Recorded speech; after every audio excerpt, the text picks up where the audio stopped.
El tema de hoy es el llamado de Dios. ¿Por qué vamos a hablar sobre el llamado de Dios?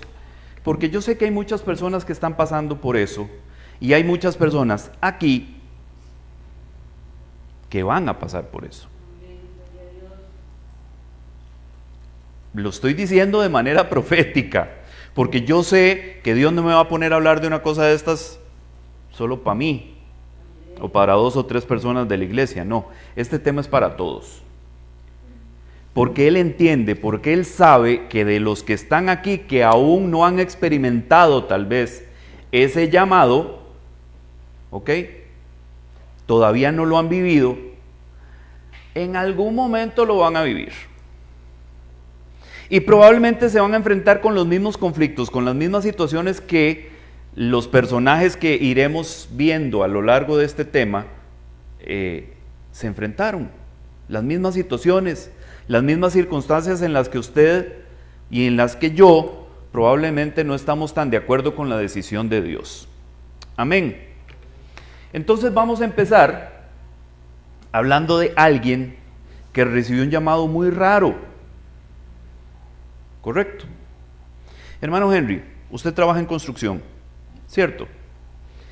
Si yo le digo a usted, vea Henry, necesito por favor que agarremos y piquemos la superficie, el repello de este planché aquí, porque lo vamos a preparar para poner piso cerámico. Usted sabe de lo que le estoy hablando, ¿cierto? Usted sabe qué es lo que hay que hacer, ¿verdad que sí? El primero que vamos a ver que fue llamado no tenía ni idea de lo que le estaban pidiendo. Constrúyete un arca. Noé. Para que ustedes me entiendan. Noé no sabía que era un arca. Y jamás en la vida había construido una. Nunca. ¿Por qué? Porque Noé no era constructor de barcos. Y lo que Dios le estaba pidiendo que construyera no era un barco, era casi un transatlántico. Era una cosa gigantesca. Ese barco medía 150 metros de largo. O sea, no era una panga, no era una piragua como dicen en algunas partes. No. Era prácticamente un transatlántico. O sea, eran 150 metros de largo. 23 metros de ancho y 13 metros de alto.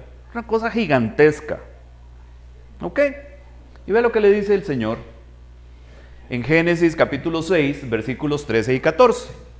Le dijo a Noé: he decidido acabar con toda la gente, pues por causa de ella la tierra está llena de violencia. Así que voy a destruir a la gente junto con la tierra.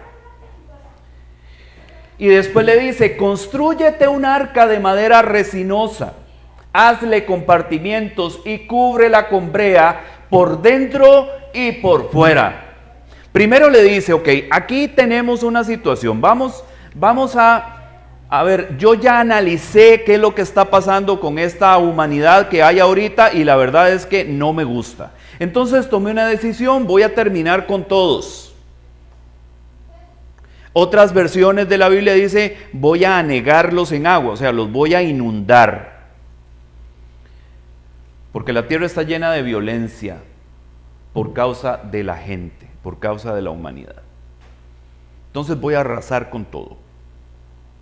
Y necesito que construyas un arca de ciprés. Dice aquí madera resinosa, otras versiones dicen acacia, era ciprés. O sea, necesito que construyas un arca de ciprés. Quiero que le hagas compartimientos y que la cubras con brea por dentro y por fuera. Usted se puede imaginar la cara de Noé cuando Dios le dice: quiero que construyas un arca.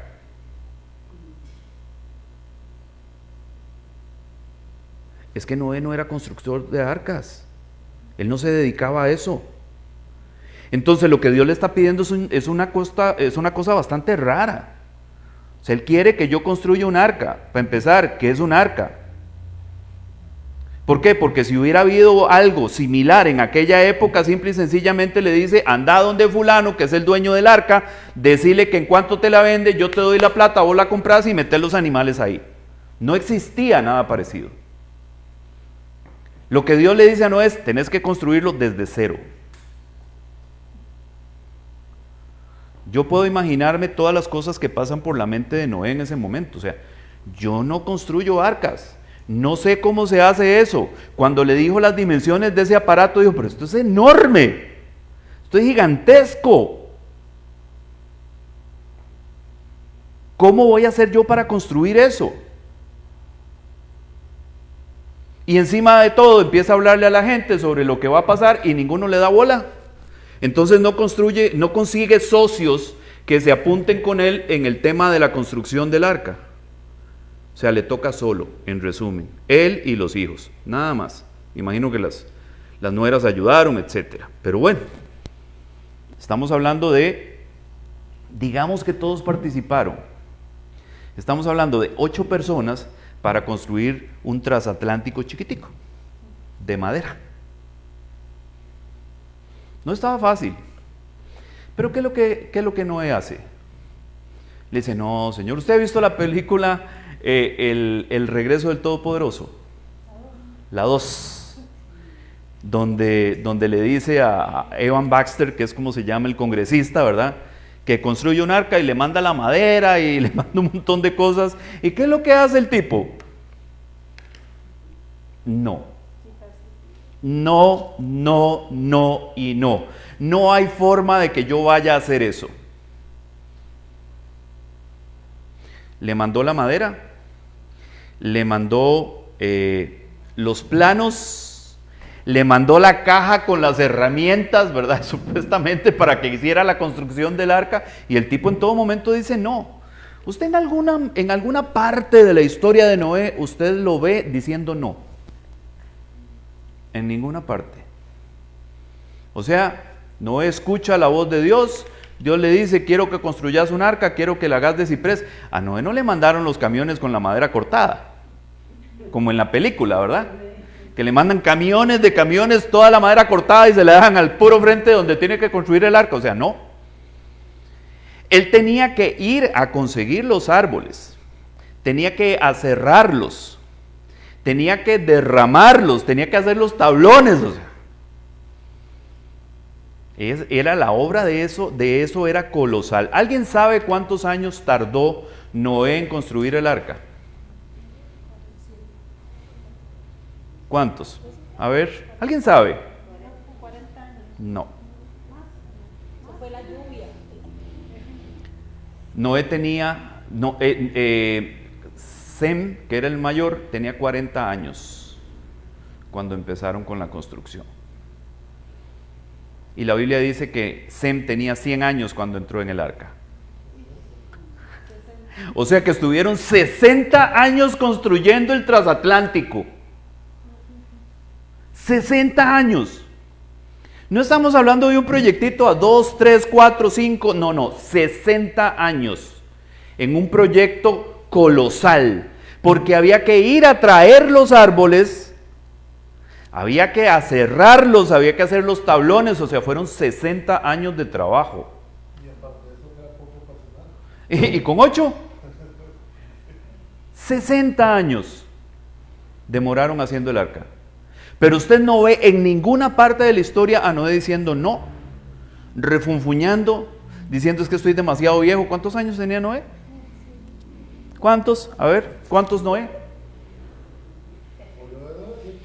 600 años. O sea, no era un carajillo. Carajillos eran los hijos de él. Pero Noé tenía 600 años. Y usted no ve a Noé diciendo, estoy muy viejo para esto ya. ¿Verdad? No. 60 años de trabajo en un proyecto de esas dimensiones que del cual en ningún momento renegó. Dios dijo, esto es lo que hay que hacer, aquí están los planos, dele. Dice el 22, Noé lo hizo así, todo lo hizo conforme a lo que Dios le había mandado. Noé todo lo hizo conforme a lo que Dios le había mandado. ¿Usted sabe por qué? Usted me escuchó al principio decir que cada una de las prédicas, cada una de las palabras que usted ha escuchado aquí los domingos ha sido porque Él la inspiró. O sea, porque Él dijo, este es el tema de esta semana y se acabó. ¿Ok? Porque si usted no sabe lo que está haciendo y lo hace a su manera, lo va a hacer mal. Antes de que el Señor me llamara al pastorado, ¿alguna vez yo había sido pastor? Jamás. ¿Soy hijo de pastores? Tampoco. Por lo menos eso, ¿verdad? Como para decir, bueno, es que mi papá ha sido pastor ya por 20, 30 años, entonces yo lo he visto a él haciendo las cosas, yo tengo yo la tengo clara, yo sé cómo se hace esto. No. Entonces, si Noé no hace exactamente lo que Dios le dijo que hiciera, aquello jamás hubiera flotado, para empezar. O sea, probablemente cuando empieza a llover se inunda y se muere todo el mundo.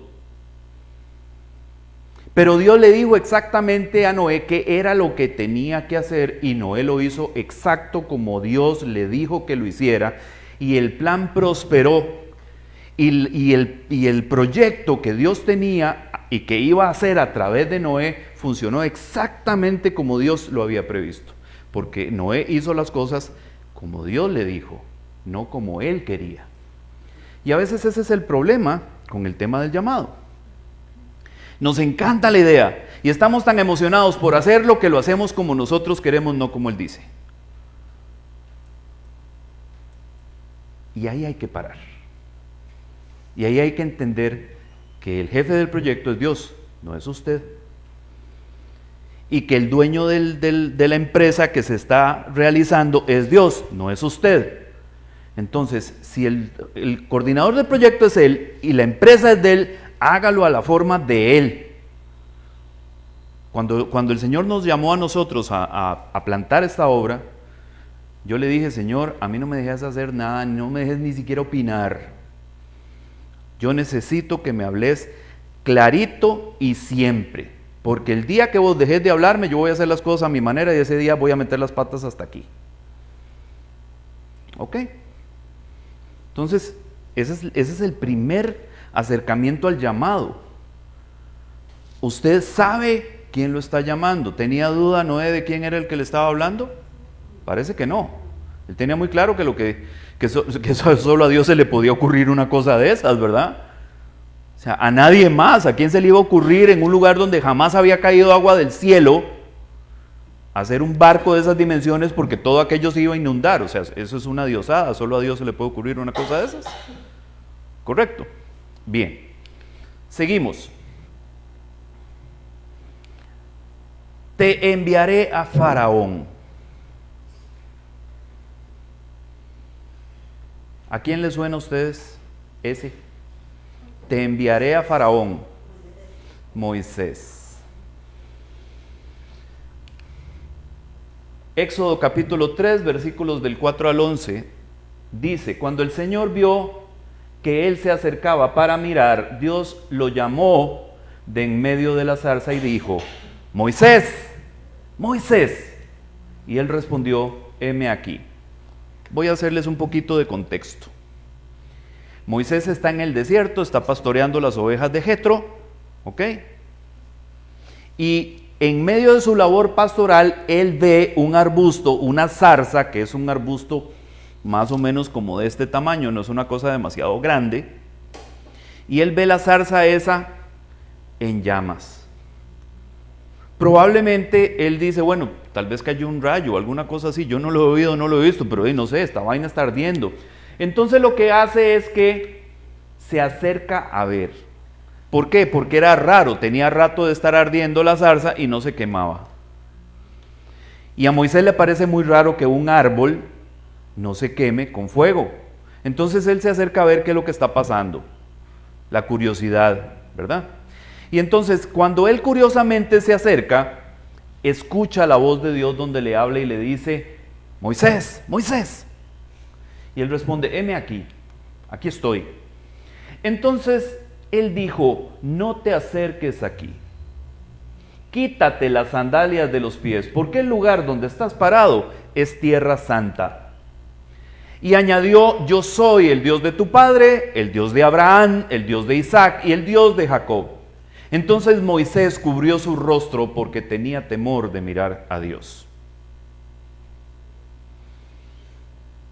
A ver, ¿él se cría dónde? Moisés, en Egipto, en el palacio del faraón. ¿Ok? Él no tiene una construcción doctrinal o espiritual relacionada con el judaísmo, porque él se está criando como un egipcio, aprendiendo las cosas a la manera de los egipcios, probablemente conociendo a los dioses de Egipto, etcétera, etcétera, ¿verdad? En algún momento de su crianza con su mamá, porque recordemos que cuando la hija de Faraón lo rescata del agua, se lo da a la mamá, correcto, para que lo críe y que cuando alcance cierta edad se lo lleve al palacio para terminar de encargarse de la criatura. Entonces tal vez en esa etapa temprana de su crianza, la mamá, ¿cómo se llamaba la mamá de Moisés? Preguntitas de trivia, ¿verdad? Jocabed. Entonces, Jocabed, la mamá, cuando está pequeño Moisés, probablemente empieza a inculcarle algunas cosas relacionadas con su fe, ¿ok? Pero después entra al palacio de Faraón en Egipto y todo lo que le echaron encima, ¿verdad? Sobre los dioses de Egipto y sobre todo el conocimiento y la ciencia. Recordemos que los egipcios eran gente muy sabia, era una civilización muy avanzada en aquella época. Entonces, realmente Moisés no tiene una conexión con el Dios de Israel como tal. Después va huyendo de Egipto, se encuentra con las chiquillas de Jetro, ¿verdad? Se enganchó de una, se quedó por ahí. ¿Y Jetro era qué? ¿Sacerdote de qué? De Madián. O sea que Jetro era un madianita. O sea que Jetro no adoraba tampoco al Dios de Israel. Entonces, por ninguna parte Moisés tiene conexión con el Dios de Israel. Pero resulta que el Dios de Israel es el que se le aparece en el desierto en un arbusto que se está quemando. Él escucha esa voz de ese Dios e inmediatamente siente en sus adentros que este no es ninguno de los dioses de Egipto y que tampoco es los dioses de los madianitas, que este es otro. Y siente temor, dice aquí. Moisés cubrió su rostro porque tenía temor de mirar a Dios, porque sabía que un Dios que era capaz de hacer arder un arbusto sin que se quemara no era cualquier Dios. ¿Ok? Entonces le dice, y el Señor dijo: ciertamente he visto la aflicción de mi pueblo que está en Egipto, y he escuchado su clamor a causa de sus capataces, pues estoy consciente de sus sufrimientos. Ahora pues, ven y te enviaré a Faraón, para que saques a mi pueblo, los hijos de Israel, de Egipto. Vamos bien, el arbusto es suficiente como para llamar la atención de Moisés y que Moisés se acerque a curiosear, y en medio de la curiosidad escucha la voz que le dice: suave ahí, quédese quieto porque esto es territorio sagrado, quítese esas sandalias egipcias que anda puestas,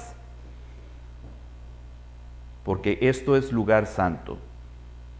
Entonces él se cubre el rostro porque él no quiere mirar, él escucha la voz pero no quiere mirar a ese Dios que le está hablando porque sabe que no es cualquier Dios.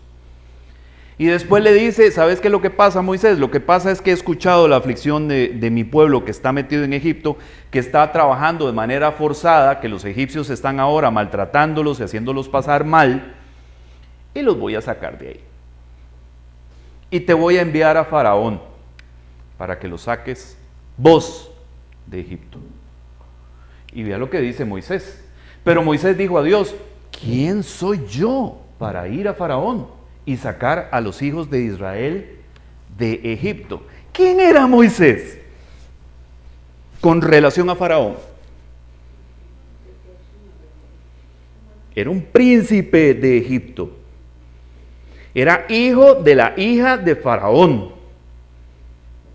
Entonces, el argumento que está planteando Moisés en este momento, ¿tiene realmente validez o no?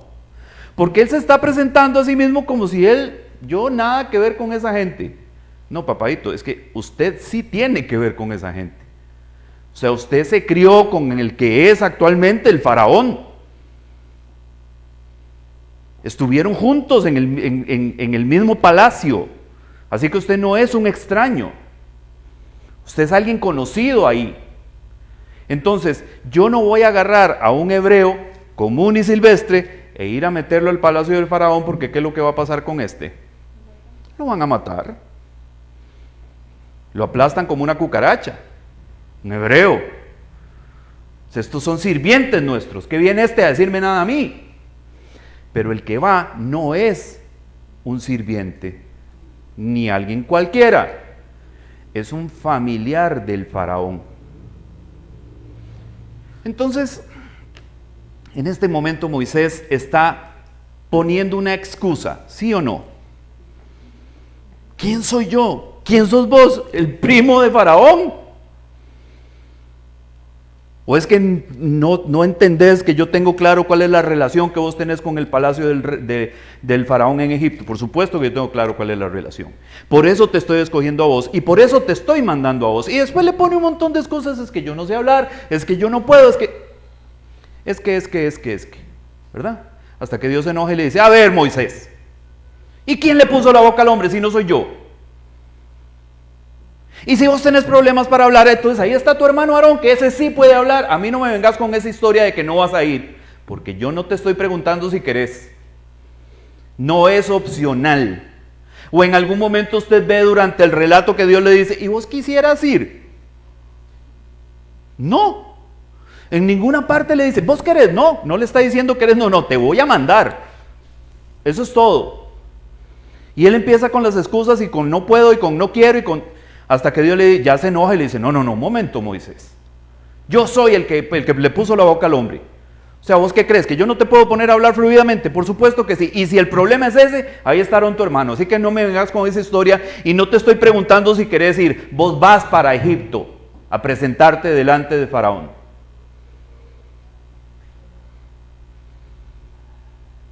¿Y qué hizo?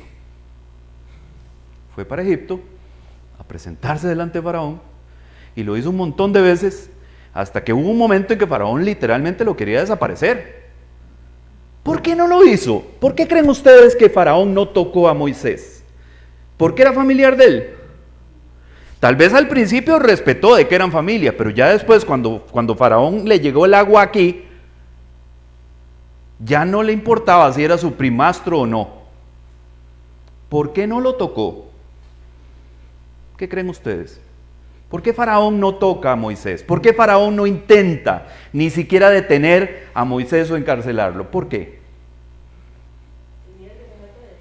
¿Perdón? Ok. Ok. Dice Lindsay que tuvo temor. ¿De quién? ¿De Moisés? No, del Dios de Moisés. Porque cuando Faraón ve al Dios de Moisés haciendo las cosas que hacía y que sus dioses no podían hacer, dijo, no, este no lo puedo tocar. Dios guarde. Así, a mí me parece que este chavalo que me mandaron, si no, o sea, es mi familia y todo el tema, pero el Dios que lo mandó no es cualquier Dios de televisión. No, este sí es un Dios de verdad. Y si yo le pongo un dedo encima a Moisés, me meto en un broncón con ese Dios y yo no quiero. Entonces, porque si ustedes ven la conversación entre Faraón y Moisés, constantemente Faraón le dice, ruega a tu Dios. ¿Han leído ustedes ese relato en el Éxodo? Ruega a tu Dios que por favor quite las ranas, que por favor se lleve los tábanos, que se lleve las langostas, o sea, ruega a tu Dios. ¿Por qué? Porque Faraón está sintiendo respeto por el Dios de Moisés. Porque ya se dio cuenta de que el Dios de Moisés era un Dios poderoso, que no era cualquiera y que lo podía reducir a cenizas si quería. Y al final eso fue lo que sucedió, ¿cierto? Pero la tenía fácil Moisés. No.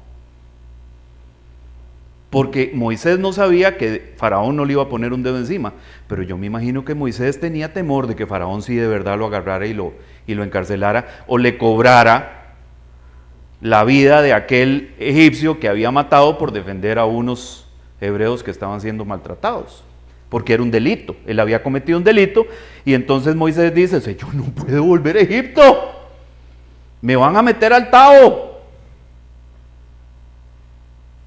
¿Tenía ciertas justificaciones Moisés? Pues sí. ¿Valían ante Dios? Pues no. Porque él dijo: usted va porque va. El llamado es así, hermanos. Usted puede poner las excusas que usted quiera, pero Dios no va a cambiar de opinión. Amén. Como cuando yo le dije: ahí hay un montón haciendo fila para ser pastores, escogete uno de esos. Yo no quiero. Él no estaba pensando en ninguno de los que estaba haciendo fila para ser pastores, él estaba pensando en mí. Y yo al final, cuando le dije que sí, la decisión es tuya, yo te lo advertí, ¿verdad? Y se lo sigo advirtiendo todavía. Seguimos. Libra a Israel de la mano de los madianitas. Hablando de madianitas. ¿Qué pasa aquí?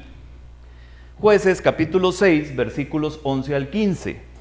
Dice: y vino el ángel del Señor y se sentó debajo de la encina que estaba en Ofra, la cual pertenecía a Joás Abieserita, y su hijo Gedeón estaba sacudiendo el trigo en el lagar para esconderlo de los madianitas. ¿Por qué? ¿Cuál era el problema? Los benditos madianitas los tenían asediados. 7 años. Hacía que cada vez que los hebreos tenían cosecha, los madianitas llegaban y arrasaban con todo para el tiempo de la cosecha. Todo. Se esperaban que la cosecha estuviera lista, que los hebreos hicieran el trabajo, cultivaran la tierra y ya estuviera lista la cosecha para llegar el enjambre de madianitas a arrasar con todo. A llevarse todo, ya listo, nada más de arránquelo y lléveselo.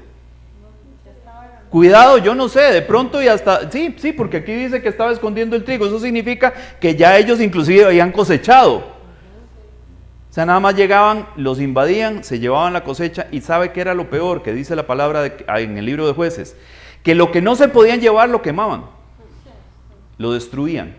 O sea, ya tenemos suficiente, ya no nos cabe más en el furgón, el resto quémenlo, para que estos se mueran de hambre. Era rudo, era una situación muy complicada durante 7 años en eso. ¿Por qué? Porque se habían ido una vez más los hebreos detrás de los dioses falsos. Porque le habían dado la espalda al Señor una y otra vez, y la última vez que lo habían hecho, Dios dijo: que se los lleven los madianitas. Se los voy a dejar a los madianitas para que los apaleen. Y los apalearon durante 7 años. ¿Fue culpa de ellos? Sí, fue culpa de ellos se lo ganaron. O sea, tenían un Dios todopoderoso, grande. Las historias acerca de la salida de Egipto, del éxodo, del mar rojo, de cómo se hundieron los egipcios en el fondo del mar con todos los carros, aquellos tanques temidos de la época, no les servían a estos cuando se trataba de ir a seguir otros dioses. Simple y sencillamente les parecía más interesante lo que otros dioses pudieran ofrecer. Y como las madianitas eran guapas, ¿verdad? Eran mujeres atractivas, no eran, mujeres devotas, ¿verdad? Entonces, seguramente eran más llamativas que las hebreas, además de que practicaban la prostitución santa. Entonces, encima de todo, o sea, este Dios que los madianitas tienen, sí es a todo mecate, ¿verdad? El Baal ese hasta te permite, o sea, te recibe como adoración que vayas a fornicar en el templo de Baal. Yo quiero ser de ese grupo. Y todos se iban en tropel a adorar a Baal. Porque era un Dios chiva, ¿verdad? Era un Dios entretenido, no era como el aburrido de Yahvé, que de vez en cuando avisaba, de vez en cuando se aparecía, de vez en cuando aparecía el sumo sacerdote para decir algo, o sea, no. Y además no me dejaba hacer nada, porque ese Yahvé no los dejaba hacer absolutamente nada, y Baal los dejaba hacer de todo. Entonces, claro, era más chiva seguir a Baal. Ellos se iban detrás de Baal y detrás de las madianitas. 7 años les costó esa gracia, llevando palo con los madianitas que tan chiva les parecían a ellos. Entonces hay un hombre, Gedeón, que es hijo de Joás, que sabiendo que ya vienen los madianitas, porque ya vino la cosecha del trigo, tenían que esconderlo, está escondiendo el trigo para ver si les queda algo que los madianitas no se lleven para poder comer. Y el ángel del Señor se le apareció y le dijo: el Señor está contigo, valiente guerrero, a Gedeón. Entonces Gedeón le respondió: Señor mío, si el Señor está con nosotros, ¿por qué nos ha ocurrido todo esto? ¿Y dónde están todas sus maravillas que nuestros padres nos han contado diciendo: no nos hizo el Señor subir de Egipto? Pero ahora el Señor nos ha abandonado y nos ha entregado en la mano de los madianitas. Entonces Gedeón está escondiendo el trigo. Cuando viene el ángel del Señor, le habla. A ver, ¿el ángel del Señor que le habla a Gedeón es una criatura espiritual? No. ¿Sabe por qué no es una criatura espiritual? Porque dice que se sentó debajo de la encina que estaba en Ofra. Los ángeles no se sientan, espiritualmente hablando, ¿verdad?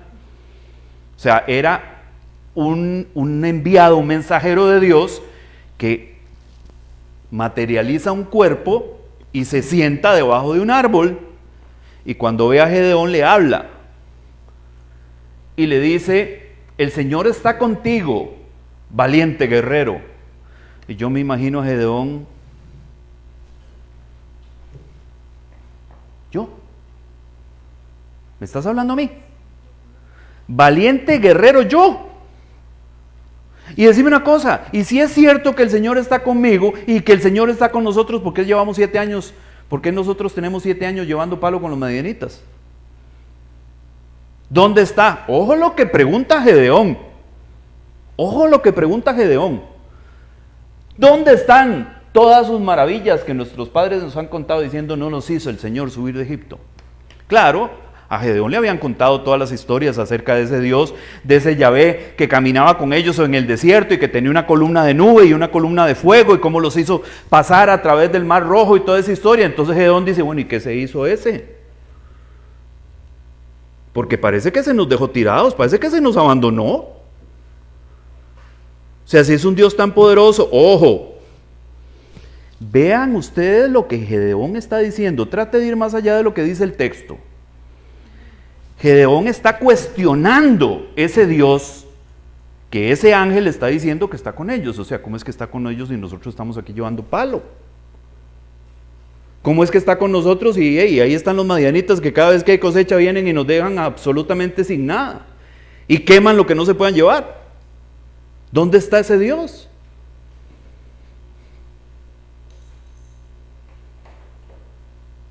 ¿Usted me está entendiendo? En ese momento parece, con lo que Gedeón está diciendo, que Dios escogió a la persona correcta. En ese momento, con lo que Gedeón está manifestando, parece que Dios escogió al individuo correcto. No. Porque en lugar de decir: uy, qué chiva, sí, claro, perfecto, decime qué es lo que tengo que hacer. No, dice: ajá. Y ese Dios que vos decís que me está acompañando y que está con nosotros y toda esa hablada que me estás echando, ¿dónde está? Ve a Gedeón lo que está haciendo. O sea, Gedeón no está tomando una actitud sumisa, obediente, de sí, decime qué es lo que tengo que hacer. No, Gedeón está reclamando al ángel que por qué le dice que ese Dios los está acompañando y los está respaldando si los tiene tirados y abandonados. Pero ¿qué es lo que le dice el ángel? Le dice: valiente guerrero. Él, en ese momento, con esa actitud, con esa respuesta, él está mostrando que no es cualquier individuo, que es capaz de cuestionar las cosas, que es capaz de razonar, que es capaz de pensar: bueno, eso que usted me está diciendo está muy bonito, pero no parece ser la realidad. ¿Ok? Entonces ya Dios le había puesto el ojo encima porque él sabía que ese era el que necesitaba. Ese que no decía sí humildemente, sumisamente, que agachaba la cabeza y decía sí. Él necesitaba un hombre con carácter. Y Gedeón tenía el carácter que Dios necesitaba para lo que iba a hacer con él. Y a veces nos equivocamos. Y a veces pensamos que ese rebelde, que ese cabezón, que esa güila jupona, que ese carajillo malcriado, no sirve para servir al Señor. Cuidado con eso, hermanos. Cuidado con eso. Porque tal vez ese carajillo malcriado y rebelde es justamente el que Dios va a transformar en un guerrero. Porque Él ve lo que ninguno de nosotros podemos ver. Dice amén. Y sigue aquí. Y el Señor lo miró y dijo: ve con esta tu fuerza, o sea, ve con esta actitud, con este carácter, con este brío que te estoy viendo, y libra a Israel de la mano de los madianitas. ¿No te he enviado yo? Después le sale con otros argumentos de que yo soy el más pequeño y mi familia es la más pobre y todo el tema, ¿verdad? Pero es que el Señor está viendo a Gedeón. El Señor está viendo lo que Él necesita ver en Gedeón.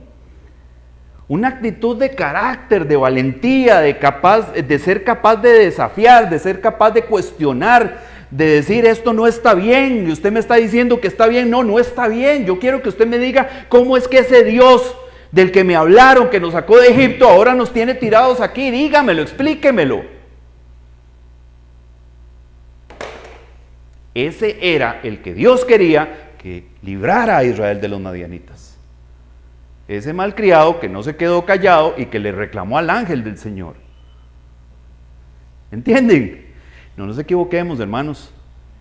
No nos equivoquemos. A veces pensamos que ese cabezón, que ese rebelde, que ese malcriado no va a seguir al Señor. No, ese es el que Dios va a levantar. Porque eso que tiene, ese fuego que tiene, esa fuerza que tiene, ese impulso que tiene, lo que Dios va a usar para poder hacer la transformación. Eso. Amén.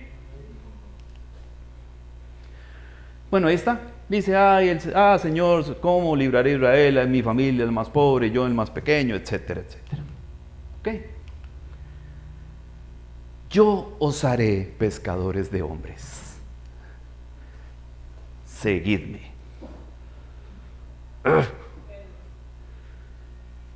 Pedro, Andrés, Juan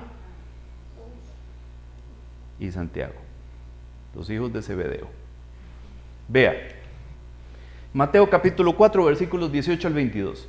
Y andando junto al mar de Galilea, vio a dos hermanos, Simón, llamado Pedro, o apodado Pedro, porque después fue el mismo Señor el que le puso Pedro, y Andrés su hermano, echando una red al mar, porque eran pescadores.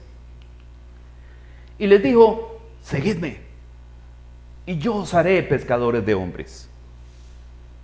Ojo. Entonces ellos, dejando al instante las redes, le siguieron. Y pasando de allí, vio a otros dos hermanos, Jacobo, Santiago, hijo de Zebedeo, y Juan su hermano, en la barca con su padre Zebedeo, remendando sus redes, y los llamó. Y ellos, dejando al instante la barca y a su padre, le siguieron. Quiero parar ahí. Este es el que está en el Evangelio de Mateo. Esta es la descripción del llamado de Pedro, Andrés, Santiago y Juan. ¿Ok? Pero en Lucas, en el capítulo 5, la descripción es un poco diferente. No quiero detenerme por cuestión de tiempo, pero quiero que usted la busque. Lucas 5. Así en resumen se lo voy a decir qué es lo que pasa. Lo que pasa es que el Señor está en el playón de ahí, del mar de Galilea, ¿verdad? Y hay una multitud que lo quiere escuchar. Entonces, Él se sube a la barca de Pedro, de Simón, y Él predica desde la barca de Simón a la multitud que estaba ahí en la playa. Cuando Él terminó de predicar, le dice a Simón, le dice a Pedro: Pedrito, vamos a pescar. Y Pedro lo vuelve a ver como incrédulo y le dice: vamos a pescar. Señor, estuvimos pescando toda la noche. O sea, venimos llegando. O sea, era temprano en la mañana, ellos pescaban de madrugada. O sea, estuvimos toda la noche pescando y no sacamos ni un solo pez. acabamos de llegar, estamos lavando las redes, o sea, vamos a guardar todo para ver si vamos a dormir, y vos decís que nos vayamos adentro a pescar. Pero Pedro le dice, porque vos lo decís, lo vamos a hacer. O sea, te voy a hacer caso porque sos vos. Y se van. ¿Ustedes se acuerdan qué fue lo que pasó? Cuando ellos llegaron o sea, cuando ya se metieron mar adentro, digamos, en el lago de Genezaret, y lanzaron la red, ¿qué fue lo que pasó? Era tal la cantidad de pesca que no podían ni siquiera sacarla. Llamaron a, ¿quiénes? A los hijos de Zebedeo, a Santiago y a Juan, que se arrimaran con la lancha de ellos, con la barca de ellos, para que entre los 4 pudieran sacar toda la pesca que pudieron obtener en ese rato. Ojo, ellos no pescaban de día, pescaban de madrugada. ¿Por qué pescaban de madrugada? Porque era más fácil que los peces cayeran en la red. O sea, de día ellos podían ver la red, los peces podían ver la red, podían ver la barca, y tontos no son. Y no se iban a meter así por las buenas en la red. Huían. Entonces, por supuesto que hay incredulidad en Pedro cuando el Señor le dice, vamos a pescar de día. Aquí no se pesca de día. Y estuvimos toda la noche aquí donde vos decís que vayamos a pescar y no agarramos nada. Pero obedece. Y van. Y después no pueden sacar la pesca que sacaron. En ese momento dice el relato del Evangelio de Lucas que Pedro cae de rodillas delante del Señor y le dice, apártate de mí porque yo soy pecador, o sea, porque yo no valgo nada. Y evidentemente vos sos alguien muy, muy, muy grande. Porque esto que acaba de ocurrir en todos mis años pescando con mi papá, nunca jamás en la vida lo hubiera pensado. Eso no sucede porque sí. Vos sos alguien demasiado poderoso y estás en mi barca, yo estoy delante tuyo, no te me acerques. Y después de eso, cuando regresan a la playa, a la orilla, y logran vender toda aquella pesca enorme que habían sacado, es que ocurre lo que dice el relato del Evangelio de Mateo, donde les dice, ok, ahora yo los voy a hacer pescadores de hombres, síganme. Entonces, cuando usted analiza el relato del Evangelio de Lucas y lo pega con el relato del Evangelio de Mateo, entonces sí tiene sentido. Porque aquí parece que así sobre las olas dijeron, sí, nos vamos con usted. No. Ellos acababan de experimentar lo que dice Lucas, acababan de ver ese milagro, esa pesca extraordinaria. Y después de ver a aquel hombre hacer semejante cosa, se vuelve y les dice, yo los voy a hacer pescadores de hombres, síganme. ¿Usted qué haría? ¿Usted qué haría? ¿Había razones suficientes como para creerle a aquel que los estaba llamando, sí o no? Sí. Pero ¿cuál era el problema? A eso se dedicaban. Ellos pescaban. La dependencia económica de sus familias estaba en la pesca. ¿Dice que Zebedeo lo siguió? No. Pero sus hijos sí. Entonces a Zebedeo le tocó, a partir de ese momento, cuadrarse solo con la pesca. Porque Santiago y Juan se fueron con Jesús. Y Pedro y Andrés se fueron con Jesús. Y la Biblia dice que Pedro tenía esposa, ¿verdad? Y suegra. ¿Y entonces con qué comían? Si trabajaban en el ministerio con Jesús. ¿Usted sabe por qué sacaron esa pesca tan extraordinaria? Para que tuvieran suficiente provisión y no tuvieran que preocuparse por eso. Porque no era cualquier pesca, era tan enorme que ni siquiera pudieron sacarla. Tuvieron que pedirle a Santiago y a Juan que les ayudaran a sacarla de la red porque no se podía sacar. Se llenaron las dos barcas. ¿Habían visto eso alguna vez? Seguramente nunca. Entonces ellos salen, venden la pesca y tienen suficiente como para no preocuparse por un buen rato. ¿Ven cómo funciona? ¿Usted qué cree? ¿Que Dios le va a decir, vamos y aguante hambre? No. ¿Podían ellos estar preocupados? Por supuesto que sí. O sea, nosotros vivimos de la pesca, si no pescamos, ¿qué hacemos? Pero Jesús, antes de que ellos tuvieran esa inquietud, les resolvió el problema. Ustedes no se preocupen por eso. Ahí está. Vendan esa vaina, recojan la platica y con eso tienen para vivir un rato. ¿Cómo se llama? Provisión. Dios te va a llamar y te va a dejar solo. No, no, hermanos. Eso no funciona así. Cuando Dios te llama, Dios te da. Te provee lo que necesitas, sin ningún problema. Vean, hermanos, ustedes conocen mi historia. Cuando el Señor me llamó a esto, lo primero que Él hizo fue empezar a cerrarme la llave a mí. Ahí está Margot, que conoce muy bien la historia, mi dinámica. Yo tenía un negocio que facturaba y que producía bien, y el negocio empezó a caerse y a caerse y a caerse y a caerse y a cerrarse la puerta rudísimo. Y yo no entendía por qué se estaba cerrando la llave si yo estaba haciendo las cosas igual, de la misma forma que lo había hecho por más de 18 años. Y yo no entendía por qué ya el trabajo no fluía, no venía. Y en medio de eso se le ocurre a Dios la genial idea de decirme que quiere que yo sea pastor. ¿Usted qué haría? Estoy esforzándome por mantener mi nariz fuera del agua porque el agua la tengo aquí. Y en esa circunstancia Dios te dice, no, es que lo que quiero es que seas pastor. Y entonces yo me pongo en los zapatos de Gedeón. Ah, qué lindo Dios, ¿verdad? Quiere que yo sea pastor y no ve cómo estoy, con la agüita aquí. Y todavía me está diciendo, o sea, que deje de esforzarme, que deje de luchar por ver cómo hago para proveer para mi familia, para dedicarme a servirle a Él.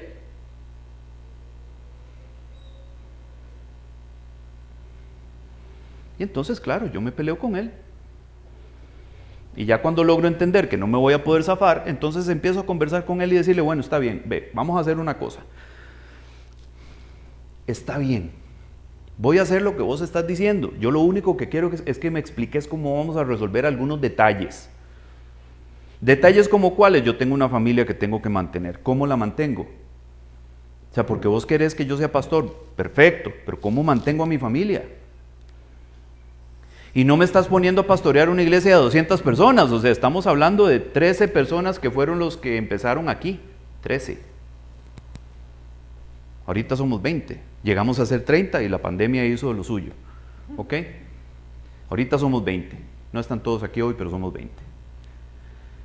Entonces yo le dije, Señor, a ver, ¿cómo hago yo con 20? O con 13, que eran los que estábamos. ¿Cómo hago yo para dedicarme a servirte y poder sostener mi casa? Y entonces surgió lo del tema de Uber, y alquilé un carro, y 2 meses después tenía uno propio, sin un 5. Porque ustedes saben que fue sin un centavo. Sin un centavo. Ustedes oraron por ese carro, ¿cierto? ¿Ustedes oraron por ese carro? Ahí está el carro, allá arriba. Sin un centavo, porque yo no tenía plata para poder dar una prima para un carro. Y Dios ha usado durante casi 5 años ese carro para sostener mi casa. Y otras opciones y otras provisiones que han venido de su mano. Amén. Entonces, ¿vos crees que Dios te va a llamar y te va a dejar tirado en medio camino? Diga, Margo. Ajá.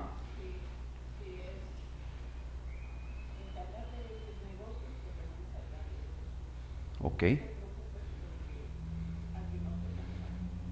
Mateo 6:33 es muy claro, ¿cierto? Muy claro. Busca primero el reino de Dios y su justicia, y el resto vendrá por añadidura. Yo me encargo del resto. Entonces, cuando el Señor me llama, me dice, yo te estoy contratando, yo. No estoy poniendo a otro a decirte, mira, es que vos sos pastor, ¿por qué no abrís una iglesia? No. Él me lo dijo a mí directamente. O sea, el Señor me contrató a mí directamente.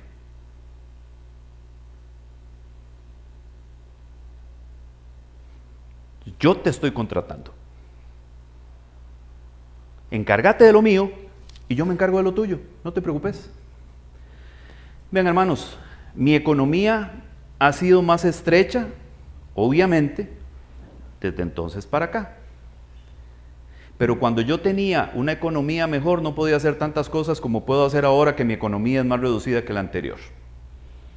Yo he tenido cosas ahora que no tuve cuando tenía un negocio que prosperaba, porque era muy desordenado económicamente. Y si no, ahí está Margot, que era mi contadora, que sabe que sí tenía un gran desorden.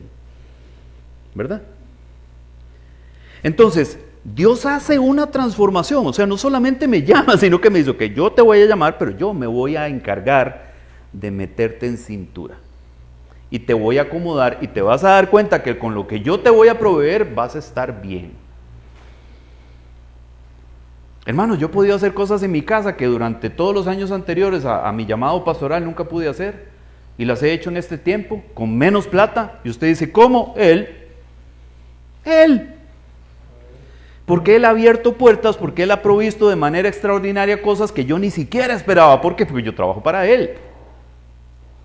Entonces, ¿por qué yo tengo claro que fue Él que me llamó? Que no fue una jauponada mía. Primero, porque yo no quería. Y después, porque hasta el día de hoy me ha mantenido en el ministerio y no ha faltado nada en mi casa. Y yo no he tenido necesidad de decirles un día, hermanos, ¿saben qué? Me retiro del pastorado porque si no hago esto no como. Eso no ha ocurrido. Y en el nombre de Jesús no va a ocurrir. Amén.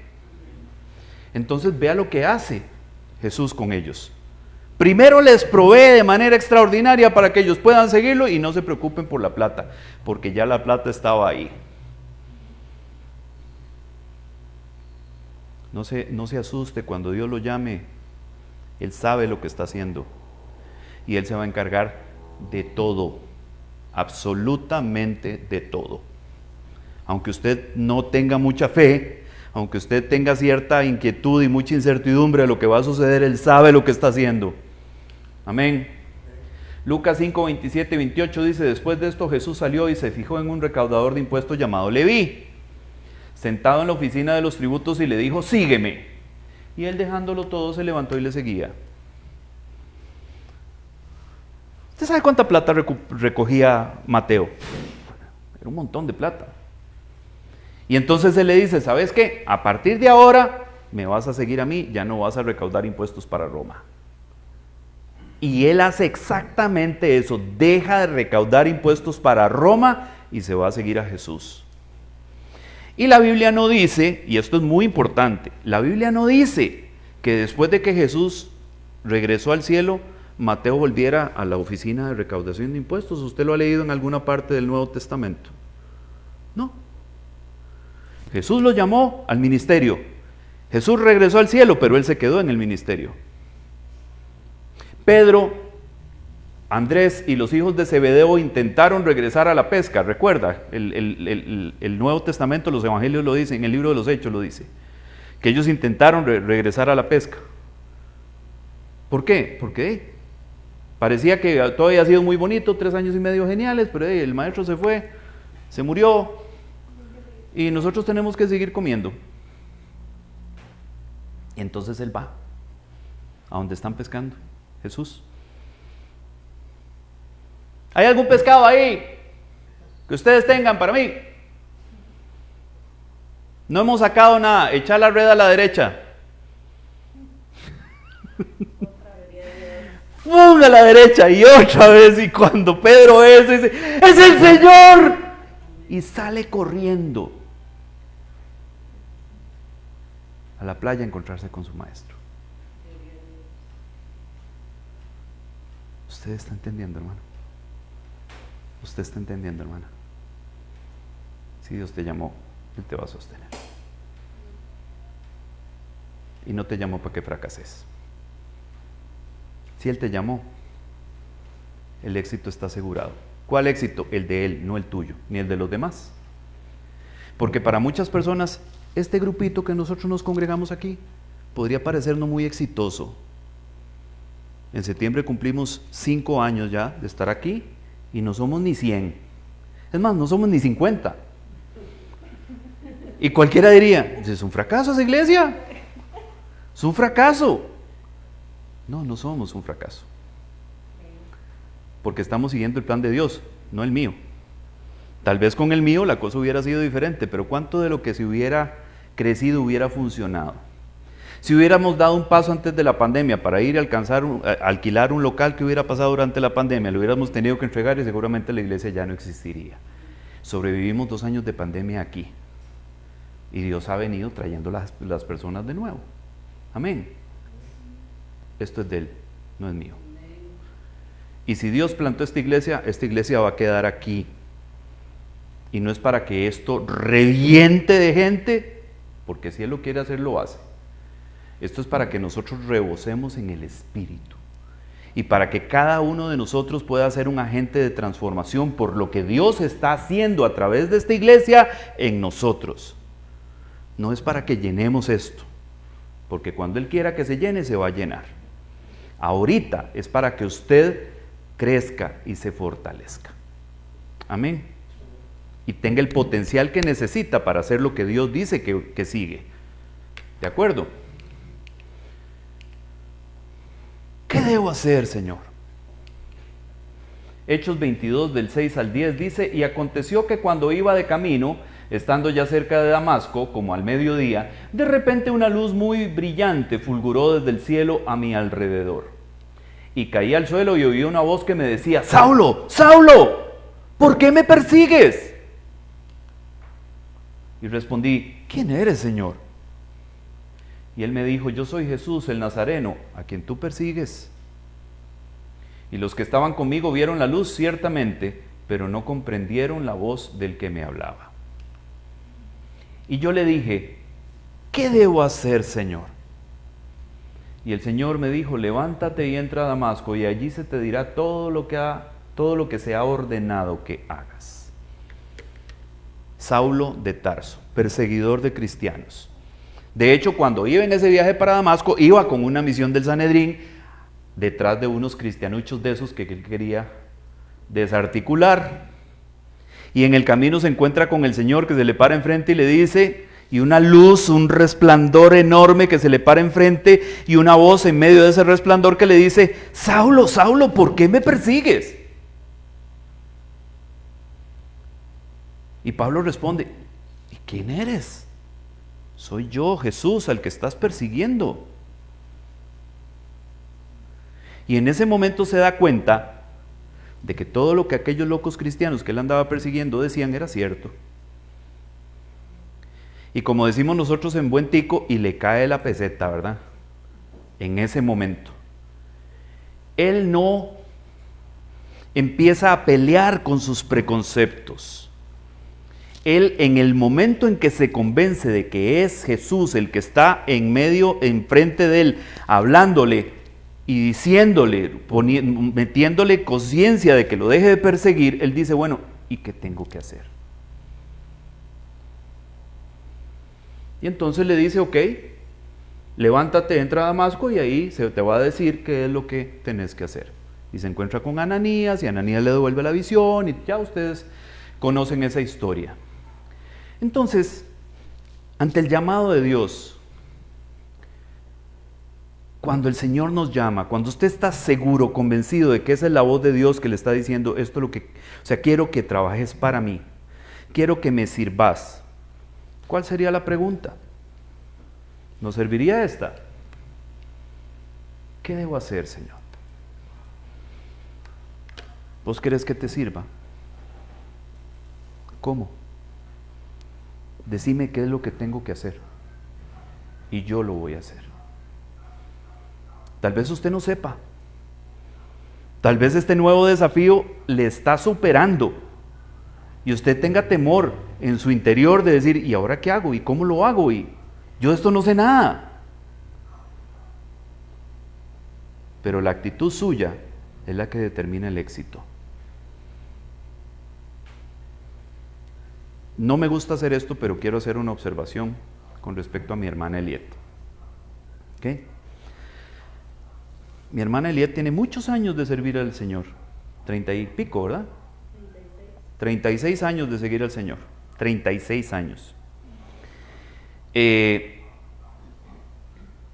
Mi hermana Eliet ha tenido teléfono, pero es sencillito y no juega mucho con el teléfono y no interviene mucho con él. Entre más sencillo sea, mejor, ¿verdad? ¿Por qué? Porque las personas, nosotros los de cierta edad para arriba, ¿verdad? O sea, tenemos dificultades con la tecnología, no somos tan diestros para esas cosas. Los chiquillos aprenden muy rápido y muy fácil, nosotros no. Entonces mi hermana Eliet con un teléfono bastante básico, bastante elemental, y viene lo de la pandemia. Y nos volvemos virtuales en la pandemia. ¿Y ahora cómo? Y yo me imagino a mi hermana Eliet diciendo, no voy a poder. O sea, a duras penas enciendo y apago el teléfono y puedo hacer y recibir llamadas. Ahora, ¿cómo voy a hacer con esto? Yo tengo una foto. La voy a compartir un día de estos en el chat del grupo. Yo tengo una foto de la primera vez que mi hermana Eliet comparte un estudio en Zoom. Tengo la foto de la primera vez que mi hermana Eliet hizo el estudio, ella por Zoom. ¿Cuál es su excusa? ¿Cuál es la suya? Porque tal vez ella tenía muchos temores y muchas inquietudes en su cabeza, pero ella no dejó que eso la detuviera. Ella le dijo, ¿y qué debo hacer, Señor? ¿Y cómo hago esto? Y ese Dios que la llamó a servir es el que le dio cómo hacerlo. Y mi hermana frecuentemente comparte con nosotros estudios por Zoom. Dice amén.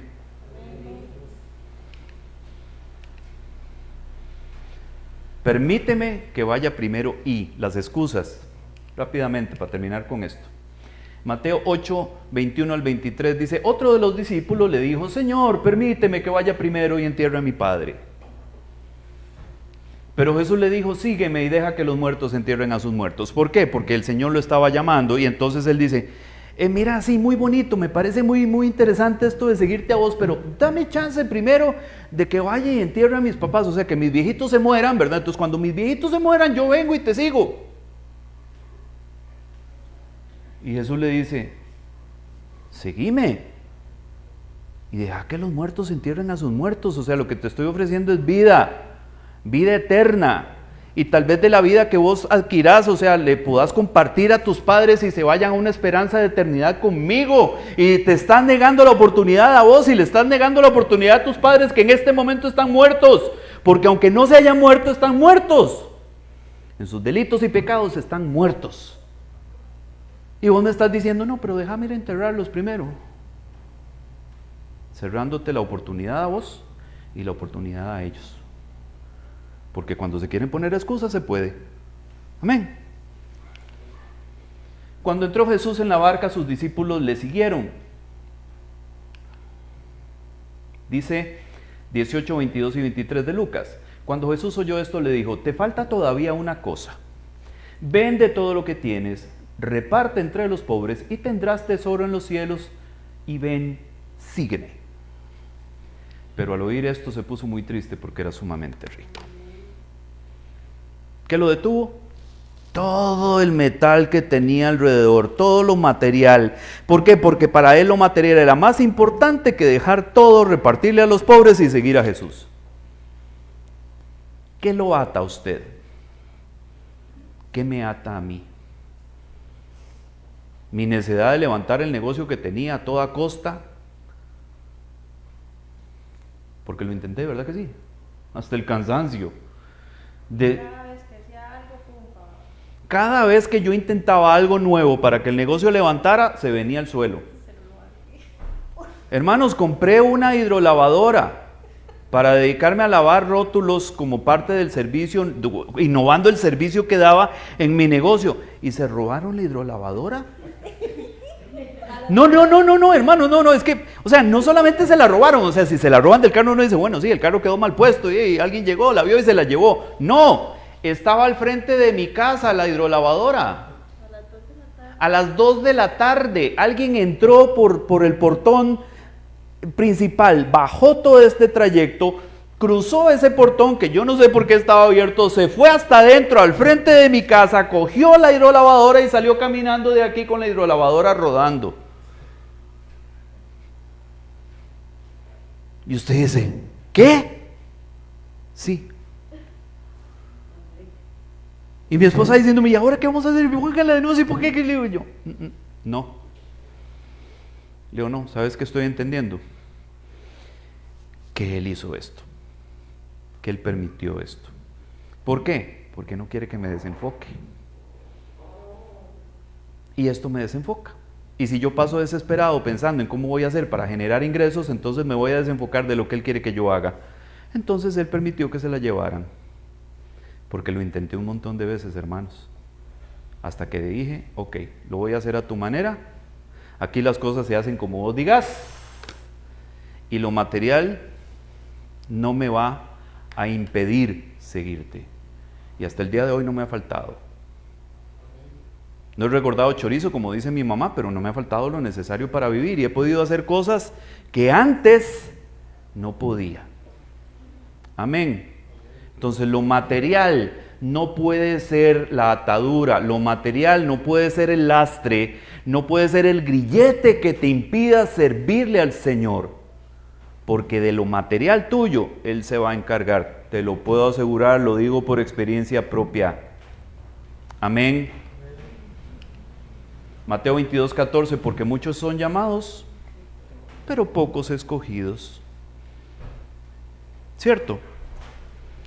Y lo último, para finalizar, le voy a dar 3 razones para aceptar el llamado de Dios.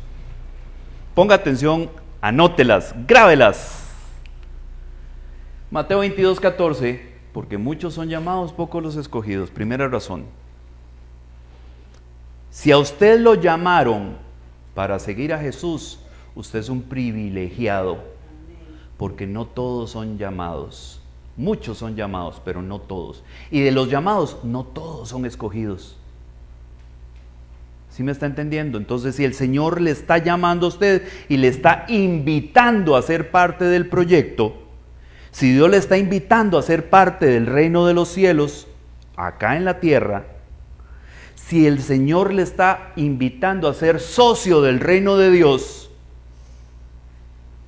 véalo como un privilegio, porque no es para todos. Amén. Segundo, Romanos 11:29, porque los dones y el llamamiento de Dios son irrevocables. ¿Usted qué creyó? ¿Que Dios va a cambiar de opinión? Lamento decepcionarlo, hermano, hermana, no va a cambiar de opinión. Cuando Dios dijo, es usted, usted esté de acuerdo, no esté de acuerdo, le guste la idea, no le guste de la idea, se pelee con él o no. Cuando Él dijo, es usted, Él no va a cambiar de opinión. Así que como dicen los gringos, get used to it. O sea, acostúmbrese, hágase a la idea, porque eso va porque va. Y una vez que Él puso eso en alguien, Él no va a quitarlo. A menos de que la persona haya decidido darle la espalda al Señor. Pero Él sabe a quién llama. Cuando Él llama, Él sabe a quién llama. Y los mandamientos, el llamamiento y los dones no es algo de lo que Dios se arrepiente. Amén. Así que si el Señor lo llamó, hágase a la idea. Y si ya usted está dentro, ahí se va a quedar. Amén. Y el último, Romanos 8:28. Y sabemos que para los que aman a Dios, todas las cosas cooperan para bien. Esto es, para los que son llamados conforme a su propósito. Entonces, hermano, hermana, si Dios lo llamó, las cosas que ocurran en su vida, aunque no parezcan buenas, son parte del plan. Porque a veces Dios deja que se te roben la hidrolavadora para que te vuelvas a enfocar. Y lo que parece algo muy malo, terminó siendo algo muy bueno. Porque ese fue el día que Dios me recordó que Él me había contratado a mí, que yo tenía trabajo, que no tenía por qué andar buscando otro trabajo afuera, que yo trabajaba para Él. Amén. Entonces hasta las cosas malas que ocurren dentro del ministerio, dentro del llamado de Dios, tienen un propósito en Dios. Solo confíen que Dios sabe lo que está haciendo. Yo se lo digo con mucha frecuencia: Señor, qué dicha que vos sabés lo que estás haciendo, porque yo sí es cierto que no tengo ni idea, pero Él sabe lo que está haciendo. Y si usted ha sido llamado, está sirviendo y haciendo lo que Él dice, confíe de que aunque la cosa se ponga muy fea, Él sabe lo que está haciendo y Él sabe por qué sucede. Dice amén. Dice amén. Bien, hermanos, hemos concluido de esta manera.